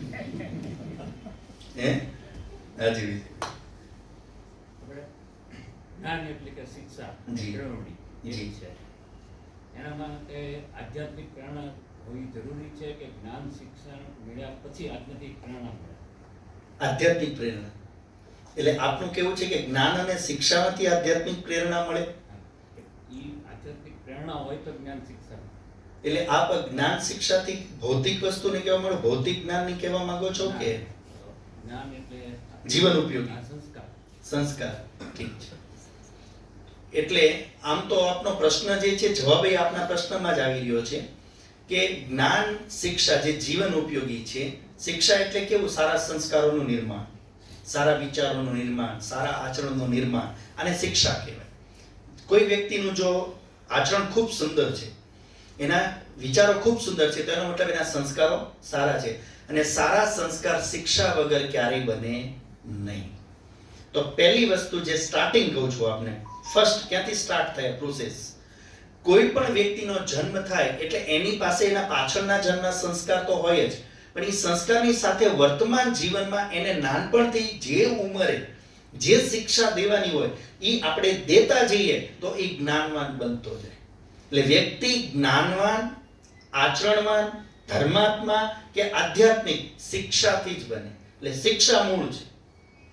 જો તમે એને શિક્ષા સારી આપશો કોઈ વ્યક્તિને તો એ વ્યક્તિમાં ગુણોનો વિકાસ ખૂબ થશે. અને જો એને શિક્ષામાં કમી રહી ગઈ, દોષ રહી ગયો, તો હવે એનામાં શું થશે? દુર્ગુણો ખૂબ વધતા જશે. એટલે શિક્ષા મૂળ છે, ચાહે નાનપણ હોય, ચાહે યુવા અવસ્થા હોય, ચાહે વૃદ્ધાવસ્થા હોય. એટલે જ મેં કીધું કે બીજાને આપણા દોષ દેખાડવાની અને કહેવાની છૂટ આપો, આને શું કહેવાય? શિક્ષા. એ બીજો આપણને શું કરી રહ્યો છે? શિક્ષિત કરી રહ્યો છે કે તમારામાં આ વસ્તુ છે, તમારે તમારી આ ટેવ બદલવાની જરૂર છે. આ શું કરી રહ્યો છે? આપણને શિક્ષિત કરી રહ્યો છે. એટલે શિક્ષા વગર સુધારો ન થાય. એટલે જ આ મૂળ સિદ્ધાંત ઋષિઓ, શિક્ષા વગર સુધારને સંસ્કાર ન બદલે. અને શિક્ષા જ્યાં હશે ત્યાં દેવાવાળો બીજો જ હશે. એટલે આ બે જણની પ્રોસેસ છે, એકલાની નથી. એટલે જીવન ઉન્નતિ, જીવનનો સુધાર, સંસ્કારોનો સુધાર શિક્ષાથી થાય. અને જ્યાં શિક્ષા હશે તે દેવાવાળો બીજો જ હશે. એટલે જેટલું સારી સંગતમાં રહેશું, કોઈ એવા ગુરુના નિર્દેશમાં રહેશું કે કોઈ સારી વ્યક્તિના સહયોગમાં, સાનિધ્યમાં રહેશું, તો એની પાસેથી આપણને શિક્ષા સારી મળશે, તો આપણામાં ગુણોનો વિકાસ થશે. અને જો આ બધું ઊંધું હશે તો શિક્ષાની જગ્યાએ કુશિક્ષા મળશે. શું મળશે? તો દુર્ગુણોનો એટલો વિકાસ થશે. તો એ નક્કી કરવાનું છે. ઉન્નતિ શિક્ષાથી થાય અને શિક્ષા બીજાથી મળે. એટલે બીજા કેવા છે મારી આસપાસ, એ બહુ મહત્વનું છે. બીજું કોઈ? એ તો કેવી રીતે ફેરવી શકાય? આસપાસના લોકોને તો કેવી રીતે તમે ફેરવી શકો? એમાં એવું છે માતાજી, આપને બાજુવાળા બેન હારે નથી બનતું, તમે શું કરી શકો? મોઢું જ ફેરવી શકો કે નહીં? એને ત્યાંથી ન ફેરવી શકો, પણ આપણે મોઢું તો ફેરવી શકીએ જ નહીં. એટલે કહેવાનો મતલબ એટલો છે, આપની વાત બિલકુલ સાચી છે. આપણે પરિવારના લોકોને બદલી નથી શકવાના. અડોસ પડોશ બદલી. અટલ બિહારી વાજપેયીની વાત આપ યાદ કરો, ખૂબ સરસ એને વાત કરી હતી.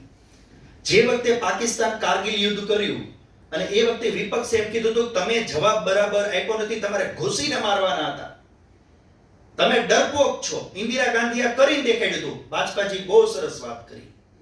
ઘૂસીને મારવાની તાકાત છે મને તમારા કરતા વધારે ખબર છે, અને ઘૂસીને મારી પણ શકીશ, પણ યાદ રાખજો પડોશી નો બદલી શકાય. પડોશી એવી વસ્તુ છે એને તમે ક્યારેય બદલી ન શકો, અને જેને તમે બદલી નથી શકવાના, એનો વિનાશ કરવાનો ફાયદો નથી, એને સુધારવામાં જ ફાયદો છે. અને આ વાસ્તવિકતા હતી. કેમ કે તમે એકવાર એવું સ્ટેપ કોઈ લઈ લેશો અને જેના બીજ વવાશે, ભારતે કાયમ ભોગવવા પડશે. એ કરતા એને કંટ્રોલ બીજી રીતે સમજદારીથી કરો કે દુનિયા તમને નજરમાં લે અને તમે એને બીજી રીતે ક્લચમાં લાવી શકો. કેમ કે પડોશી બદલી શકાય નહીં. તો આપણા જીવનમાં આવું જ છે કે આપણે ઘણા લોકોને બદલી નથી શકતા, તો ત્યાં બદલી ન શકીએ તો એની ઉપેક્ષા કરી દઈએ, એનાથી બચવાનો પ્રયત્ન કરીએ, એનાથી દૂર રહેવાનો પ્રયત્ન કરીએ. એટલું આપણે કરી શકીએ. મનથી ઉપેક્ષા રાખીએ. બીજું તો આપણે કઈ વધારે. હા, આપણને હવે શારીરિક નુકસાન કરવા માંડે, હાથાપાઈ થઈ જાય, તો હવે એની ઉપર એક્શન લેવી જ જોઈએ, જેટલી લઈ શકાય. અને આ એક બીજે પ્રાસંગિક વાત જોડું છું. મનુષ્ય તરીકેનો એક નિયમ છે શાસ્ત્રોનો. મનુષ્ય કોને કહેવાય? તો પહેલી વસ્તુ છે સહન થતું હોય તો કરો, ઉપેક્ષા થતી હોય તો કરો, સેટલમેન્ટ થતું હોય તો કરો. પણ છતાંય તે જો કોઈ તમારી હાનિ કરવા આવે અથવા કોઈ બીજા નિર્બળ વ્યક્તિની હાનિ થતી હોય તો એનો પ્રતિકાર કરો. અને પ્રતિકાર કરવામાં કદાચ પ્રાણ પણ વહી જાય ને તો ચિંતા ન કરો, એટલી નિર્ભીકતાથી લડો. તો આ આપણા શાસ્ત્રોનો સિદ્ધાંત છે. એ આપણને કાયર નથી બનાવતા, આપણને વ્યવહાર કુશળ પણ બનાવે છે અને બહાદુર પણ બનાવે છે. તો આ રીતે આપણે પરિસ્થિતિ અનુસાર સ્ટેપ લઈ શકીએ. જિજ્ઞેશભાઈ. અત્યારે આપણે યોગ પ્રચલિત છે જી. તો એમાં ભૌતિક રીતે તો ખૂબ ફાયદો થઈ રહ્યો છે. હાજી. શારીરિક છે કે જે કાંઈ છે. જી. પણ એનો આધ્યાત્મિક રીતે ફાયદો થતો હોય છે અથવા તો આસન પ્રાણાયામનો હા એટલે જે કાંઈ કરી રહ્યા છે યોગના હા, હા. નામે હમ. તો એમાં આધ્યાત્મિક ફાયદો થાય છે કે નુકસાન અને ફાયદો થતો હોય તો કેટલો? જી. તો મેં સવારના સેશનમાં પણ આ વાત સ્પષ્ટ કરી હતી કે વર્તમાનમાં આપણે જેને યોગ કહીએ છીએ એ આપણે આસન અને પ્રાણાયામને કહીએ છીએ. વાસ્તવમાં એ યોગ નથી, એ શું છે? હઠ યોગનું છે ભાગ. અને યોગ કયો છે? જે મહર્ષિ પતંજલિએ કીધો, જે ધ્યાન સંબંધી છે. વાસ્તવમાં યોગ એ છે. આ આપણે સવારે ચર્ચા થઈ હતી. પણ જિજ્ઞેશભાઈનો જે પ્રશ્ન છે કે સંસારમાં જે યોગ પ્રચલિત છે એટલે કે આસન પ્રાણાયામ વાળો, ઈ આસન પ્રાણાયામને કરવાથી આધ્યાત્મમાં કોઈ લાભ થાય કે નહીં એ પૂછી રહ્યા છે. તો એનો જવાબ એ છે થઈ પણ શકે અને ન પણ થઈ શકે. કેમ કે ઈ શારીરિક ચિકિત્સા સાથે જોડાયેલું છે. શેની સાથે? મન સાથેનો કોઈ સંબંધ નથી, ધ્યાન આપજો. પણ એ શેની સાથે જોડાયેલું છે? શરીરની ચિકિત્સા સાથે, આરોગ્ય સાથે. એટલે એનાથી આપણા શરીરમાં ઓક્સિજન વધારે લઈએ છીએ, ચરબી ફેટ છે બંધ થાય છે, એના લીધે જે બધા શારીરિક લાભો મળે છે એ લાભ તો આપણને છે. એટલે હવે એક સૂત્ર છે યોગ આપણા આયુર્વેદનું, ધર્મ અર્થ કામ મોક્ષાણામ આરોગ્ય મૂલમ ઉત્તમ. આરોગ્યવાન વ્યક્તિ ધર્મ અર્થ કામ અને મોક્ષને પ્રાપ્ત કરી શકે. તો આ યોગથી શું થયું? એને આરોગ્ય તો મળ્યું. તો એ આરોગ્યથી આધ્યાત્મમાં ઉન્નતિ કરી શકે. થાય એવું નથી હું કહેતો, સાંભળજો. કરી શકે, પણ કરવી કે ન કરવી તો પાછો પ્રશ્ન તો ઊભો રહેશે. એટલે એમાં એક આધ્યાત્મ દ્રષ્ટિથી મારો એ પ્રશ્ન હતો કે ચાલો એ રીતે એના ધર્મ નિભાવવા માટે સક્ષમ બને છે એ સારી વાત, પણ જે યોગનો જે શબ્દનો અર્થ જ નથી સમજાતો તો એ દોષ કોણ છોડશે? યોગ શબ્દનો અર્થ યોગનો જે આખો પ્રચલિત પરંપરાગત જી, કરી નાખી જી, તો જી. એના પછી સુધારો ન થાય તો એ તો ખાલી થઈ રહી છે. આપનો બીજો પ્રશ્ન છે. એટલે યોગ શબ્દ જે છે હા. જે રીતે સંસારમાં અત્યારે પ્રચલિત થઈ ગયો આસન પ્રાણાયામ રૂપે, તો આપનું કેવું છે હવે આ બદલાવાનો તો નથી. હા. તો આનાથી સાચા યોગની હાનિ થઈ રહી છે એમ કહેવા માંગો છો? હા. હા, બેસો. તો એ વાત સાચી છે કે સાચો યોગ જે હતો આપણો અષ્ટાંગ યોગ વાળો, એને નુકસાન તો પહોંચ્યું જ છે આનાથી. અને આ બાબતે હું નામ નથી લેતો, પણ જેના યોગ આસનનું વર્ચસ્વ સમાજમાં આટલું મોટું સ્થાપિત કર્યું, જેના સામ્રાજ્ય સ્થાપિત કર્યું આસન પ્રાણાયામનું, એ રોજડ સ્વામી સત્યપતિજી મહારાજ પાસે પધારેલા અને સ્વામીજી પાસે સાષ્ટાંગ કરીને પડેલા. તેથી સ્વામી સત્યપતિજી મહારાજ, કેમ કે સાચા યોગના ઉપાસક હતા, એનું આખું જીવન યોગને સમર્પિત કર્યું હતું, યમ નિયમ આસન પ્રાણાયામને. એટલે એમણે એમને ટપાર્યા, એમને સંકેત કર્યો કે તમે જે રીતે યોગ સંસારમાં આજે પ્રચલિત કરી દીધો છે, આનું પરિણામ એ આવશે કે કાલ સવારે મારા જેવો સાચો યોગ કરવાવાળો જશે તો અમારા માથામાં દંડા મારશે કે યોગ તો આ કહેવાય, આ નો કહેવાય. એટલે એનું નુકસાન એ થયું, જે સાચો યોગ છે એને તમે નષ્ટ કરી નાખશો. પણ એ વ્યક્તિએ વચન આપેલું કે મને અમુક વર્ષ સુધીની મહારાજજી છૂટ આપો, સત્ય મને ખબર જ છે પણ લોકો સમજતા નથી, પણ હું ધીરે ધીરે બધું એને બરાબર કરી દઈશ. એટલે વાત આપની સાચી છે કે જે સ્વરૂપમાં યોગ આજે પ્રચલિત થઈ ગયો, એટલે સાચો યોગ જે ધ્યાન વાળો છે, જીવન જીવવાની પદ્ધતિ વાળો છે, એને તો લોકો ભૂલી જ ગયા અને યોગના નામે ફૂંફા જ યાદ રહી ગયું. અત્યારે આસનો જ યાદ રહી ગયા છે. તો પ્રચલન તો અત્યારે થઈ ગયું. યોગ ડે જે મનાવવામાં આવે છે એ હેનો મનાવવામાં આવે છે? આસન ને પ્રાણાયામ, મહર્ષિ પતંજલિ વાળોની. એટલે એટલા અંશમાં થોડી સમસ્યા થઈ છે, પણ એના બીજા અમુક આંશિક લાભો જોવા મળ્યા છે. એટલે આને મિશ્રિત કર્મ કહી શકાય. શુદ્ધ કર્મ તો નથી, અશુદ્ધ હાવ નુકસાનકારક નથી, પણ કેવું છે? મિશ્રિત છે. અમુક વસ્તુઓ સારી પણ થઈ, અમુક વસ્તુ ખરાબ પણ થઈ. હવે આગળ જતા પોતે જ કદાચ અથવા પછી કોઈ બીજા યોગ્ય વ્યક્તિ આવી અને ફરીવાર બની શકે કે યોગને પાછું મૂળ સ્વરૂપમાં સ્થાપિત કરી દેશે. તો ત્યાં સુધી આપણે પ્રતીક્ષા કરવાની રહે. તો લગભગ આપણો સમય થવા જઈ રહ્યો છે અને આગળના ઓલામાં ધર્મેન્દ્રભાઈ વાત કરશે આપને.